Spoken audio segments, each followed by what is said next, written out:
Double with the World Baseball Classic, and of course the Orioles at spring training and headed back for opening day in less than 2 weeks. The Caps, the Wizards, the Ravens off season, but we have not really gone around the horn with everyone with the Terps. I want to bring in Walt Williams, legendary Terp, and of course a member of the Terps radio broadcast team. He was not in Orlando, but calling the games at home and certainly watching the remnants of March Madness. First off, Walt, it's a lot less fun when Maryland gets outed, the first night. It feels like the rest of the tournament, you feel like you're in the NIT all of a sudden because need not apply. When the Terps aren't in, I don't really have any rooting interest, especially once Duke gets beat, right?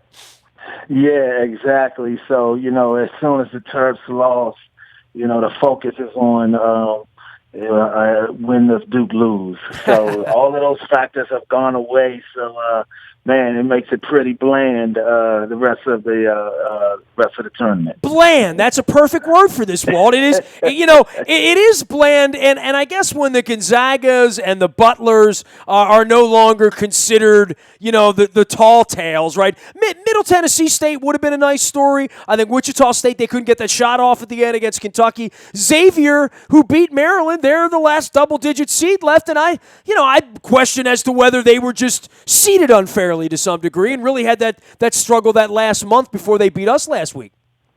Yeah, absolutely. Xavier played well pretty much all season. Had a couple of stumbling blocks later in the season, and they got an 11th seed because of it. But it doesn't speak to how they played throughout the season, through most of the season. So they recaptured their winning ways, and right now they're playing some solid defense, and they're playing really consistent. They're playing some team ball, and it's been successful for them. We are on the line with the Wiz, Walt Williams, who last I saw was leaving me at halftime on the floor at the Verizon Center 2 Fridays ago. You and I watched the first half together, right? I mean, we were literally elbow to elbow, and then you went down past Johnny for the second half, and halfway through they got a 10-point lead. I'm giving you a hard time about leaving me, but I'm thinking, well, since Walt left me, the Terps are on a roll, and then they couldn't score, right? From the floor aspect of that, and I know you've been in a lot of NBA arenas, that was as intense that a crowd as we've ever seen from Maryland, I think. I mean, you and I were sitting together as part of it. I asked John Crispin, he said beer was involved, and I would agree with that, but that was an intense Maryland moment that you and I were sharing together until it got bad in the second half against Northwestern. Well, first of all, let me just express that we had some technical difficulties, so I had to move to that side of them in order to connect my headphones. So I certainly was not leaving you, Ness. I thought it was the beans I had for lunch, honestly. The cabbage. I didn't know. All I know is you got up and you left, and I'm like, man, what did I put the wrong cologne on? What happened over here? But that really was a hell of an environment, man. I mean, that was the hair on the back of our neck standing up with the way the crowd was that night. Well, it certainly was. I mean, the support was certainly there. Being in the Verizon Center, you expected some degree of that, but man, it went to the next level. I'm sure the team was riding that emotion there, but it just wasn't enough. Northwestern played really well.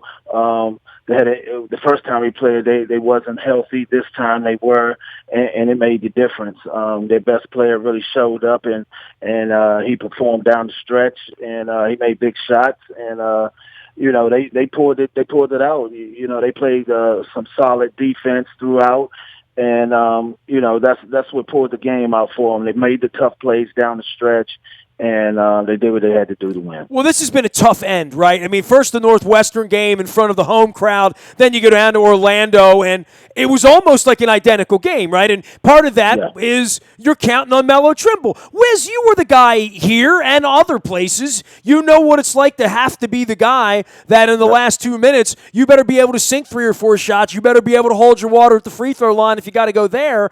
In the case of Melo, we were all waiting for the foot to get down on the gas after the first year of his career at Maryland. It hasn't happened yet, and this is kind of an unfortunate tale. I'm guessing he's going to wind up in the NBA draft. I'm guessing we've seen him for the last time at Maryland, but I don't know for sure, and I certainly don't get the vibe that the NBA believes he's ready right now. Well, yeah, that's what I think. I believe I got to lean on the side that it'll be the same results as last year as far as with the GMs and the NBA people will feel about Melo. I think it'll do wonders for him to come back in that senior year, sort of like Mason at Kansas and the point guard at Cincinnati. Those guys have really they come back one more year into that senior year and really state a case for themselves for the next level. I think that's sort of the lines that Melo should follow. I don't know if he's proven enough this year that he's ready for the next level. I'm sure he'll throw his name in the bag to see, but I would anticipate that it would be in his best interest to come back and finish out his college career. And hey, there's nothing wrong with that, man. You have a great college career, be able to put your name in the record books, move up that line.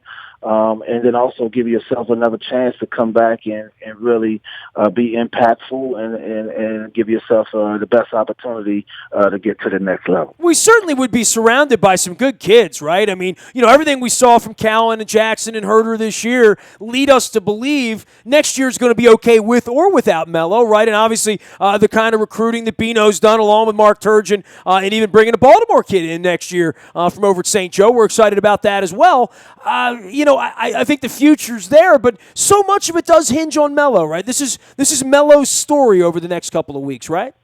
Well, absolutely. I think that Melo is the difference between us being a top 5 team or a team that's being really considered for a championship as a championship caliber team, as opposed to if he doesn't come back to us being a solid team that's predicted probably to make the tournament and things of that nature. So I think that's the difference there.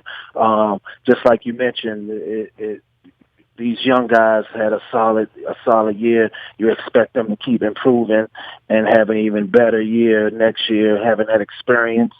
But I just think at the end of the day, in order to get over the hump, in order to be able to win those tough games and sort of when you're in the tournament, be able to be consistent and survive in advance, I think that you have to have a good team, good players, good contributors across the board. But you need a dominant player. You need a guy who not only lets the coaches know, but number one, lets his players know that he's the guy he can be counted on, and those things are established in practices. And if Melo was to come back, I think that that should be one of his goals, to be able to show his teammates every day in practice that he's the guy who can be counted on in tough situations. I can't tell you how much confidence that gives you as a teammate to be able to go into that fire and playing and then knowing when it's tough situations, I can go to this guy because he's proven it to me time and time and again. And so that's important for the psyche of the team. What was the most disappointing part of the whole in totality? I mean, for me, it's the fact that they were 20-2 and flashed and won big games on the road in the Big Ten that now has appointed itself very well, going into this the Sweet 16 and appointed itself pretty well over the weekend, better than the ACC and some other conferences did. That's my little kick at Duke. I'll kick them again later. No worries on that. But, I am disappointed in how it ended. I'm disappointed they're still not playing this week. I'm disappointed I had to cancel my flight to San Jose this week and go out there and eat some good food and watch some more basketball. What disappointed you the most? Well, it's the same thing. They started off so well, but the thing you want to do is, if you're talking about the overall record, it was a solid record. But you want it in a different way. You want to be finishing the season playing your best basketball. We were not doing that. We were a little out of rhythm. We were not playing our best basketball on either end of the floor down the stretch. And that's a little disappointing. You hope as a team, especially as a young team, that guys are getting the hang of things and they're getting better as the season goes along. And not to say that they was not getting better, but at the very end, it seemed like they had more dead legs and fell off a little bit there as a team. And so you hope those things can be corrected next year. He is Walt Williams, the Wiz, and the legendary Maryland player, now doing the radio side for the Terps and their basketball efforts. You'll be able to rest your pipes for about 7 or 8 months. It really is a long off season, right, after you lose, and now we sit around here and watch the rest of these teams try to go after it. Some thoughts about these Big Ten teams, Wiz? I mean, Purdue still alive and well, but they get the big dog this week. Wisconsin survives after knocking off Villanova, and, I think to a large degree, a lot of folks we're not expecting anything like this out of Michigan, especially when they ran the table last weekend in D.C. Well, yeah, when you talk about Michigan, man, they are really. It's just like you would hope. They're playing their best basketball at the end of the season. They have a go-to guy who's taking over games in crucial situations, crucial moments. The team is playing well defensively, and they're playing with a lot of confidence. And most importantly, they're playing their best basketball at the end.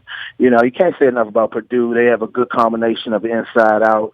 Swanigan, I mean, that guy is a pro. He's phenomenal. A guy that size to be able to dominate in the paint, and then he's able to go outside and hit 3-pointers. I mean, it's just incredible, and he's an unstoppable force. So, he makes the other 4 guys on the court with him better because he creates easy opportunities. So, I can imagine any team that faces Purdue is going to fall into that kind of a mix. Especially with another big guy in Halls out there as well, and Way Swanigan can pass the ball. It's just a tough situation. With Wisconsin, it's a little bit shocking to see them pull out a win against Villanova.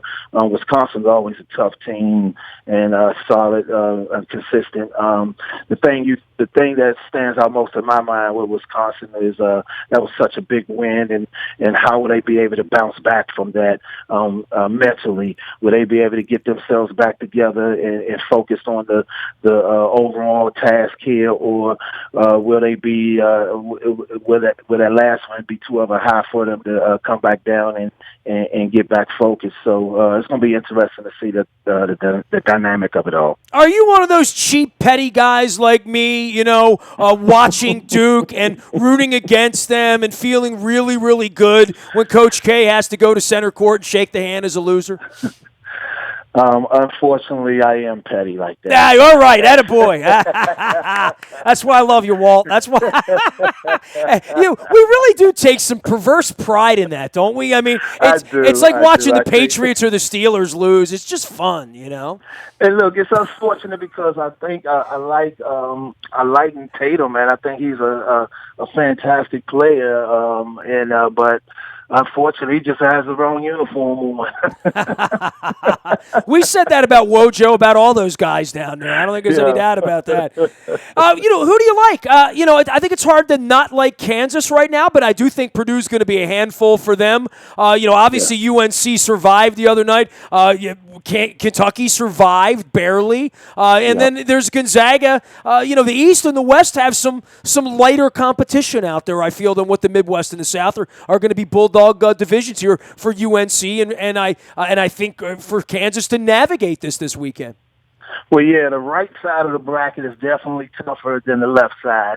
I think that Arizona will come out on the left side, though, because I just think Gonzaga is I think their style of play is not so conducive to tournament play. I think they're a little bit bigger and slower, and so when tournament time comes, I think they always run into a buzzsaw somewhere along the line. And I would guess that will happen again this year. But on the right side, it was tough. I like the way UCLA is playing. I like the kid ball. I mean, I just think when he has the ball in his hand, he makes players a lot better. I think he has a team around him that really suits his skill set as far as penetrating and seeing guys and creating open shots, which is, UCLA takes a lot of threes, so, which is conducive to the NCAA tournament basketball. So I think they're a very dangerous team, and also Kentucky, so which makes it very, very tough because these guys could meet very early on, in the Elite Eight. And so, Kentucky and UCLA, that's a hell of a basketball game. Yeah. I think Purdue and Kansas, that's a hell of a basketball. We got a couple of real buzzsaws going on this week. Absolutely. I think that with the Kansas-Purdue, I think that game will be so physical that whoever comes out of there, I think they will have some wear and tear. and I think that it will be affected. They will be affected in the next game.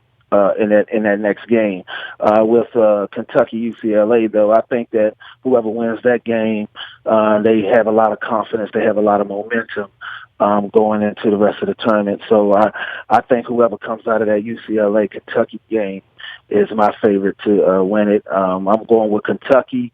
That's who I picked before it all started. But UCLA looks really good. Well, I like Butler this week because they're playing UNC. So Butler's my favorite team, at least for this week.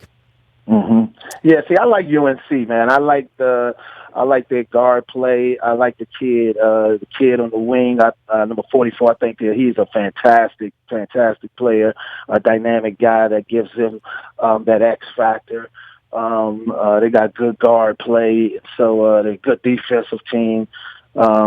So I just think they have more talent than Butler, and they pull that one out. But Butler's always a tough team, especially tournament time. So you certainly can't count them out. They've been a consistent team during the season as well, highly ranked. I believe they were number 1 at one point. So this team is certainly a very dangerous team. Wiz, you still love basketball, don't you? You can't get enough, right?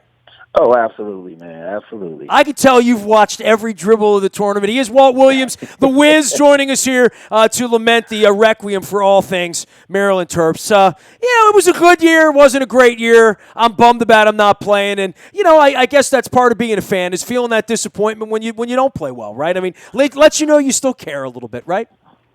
Oh, absolutely. I mean, and when you bring that type of energy in a home arena, as a player, you could feel that, and it energizes you to see people cheering for you like that and so enthusiastic. So it helps. It helps with the energy level, and sometimes you're out there, you're giving it your all, and you sometimes you don't think you have anything left, and the fans, the home crowd help you. Pull everything out, man. So it's always a great situation to have fans cheering it to that level, to that degree, and that's what it is. Sometimes it's bad, sometimes it's good. I'm just bummed that I'm 0-1 sitting next to you for first half of neutral court games in D.C. With the Terps. But maybe next time we'll sit together all 40 minutes and maybe something good will happen. Well, great having you on, man. It's always good seeing you. Appreciate the smile and you coming on and giving us some of your insights. Do appreciate it. Yeah, absolutely, Ness. Thanks for having me, buddy. You got it. Walt Williams joining us live via satellite from the D.C. Beltway and giving us a pretty full course. That's a pretty full course meal there on a tournament this weekend, Sweet 16, and a little Maryland residue and some advice from Mello Trimble to stick around. So good stuff there from the Wizard. You can find me out in the Bayou Toyota Audio Vault 24 hours a day from anywhere in the world on your mobile device. Just download the TuneIn Radio app. We do come in crystal clear. The morning newspaper ships to your email inbox at 7 a.m. That is brought to you by Planet Fitness and PlanetFitness.com. It's still $10 a month to get in the best shape of your life there. Last but never least, breaking news happens first on the WNST Tech Service. That is all sponsored by our friends at Coons Ford of Security Boulevard, and we've been sending those out with the Ravens earlier in the week. If there's any Terps news, Mello news, Orioles news, you'll get it first there. And, of course, Dennis will be here on Thursday from 3 until 5, driving you home. It's the SSV on WNST. I am Nestor. We are WNST.net, AM 1570 and WNST Towson, Baltimore, and we never stop talking Baltimore sports.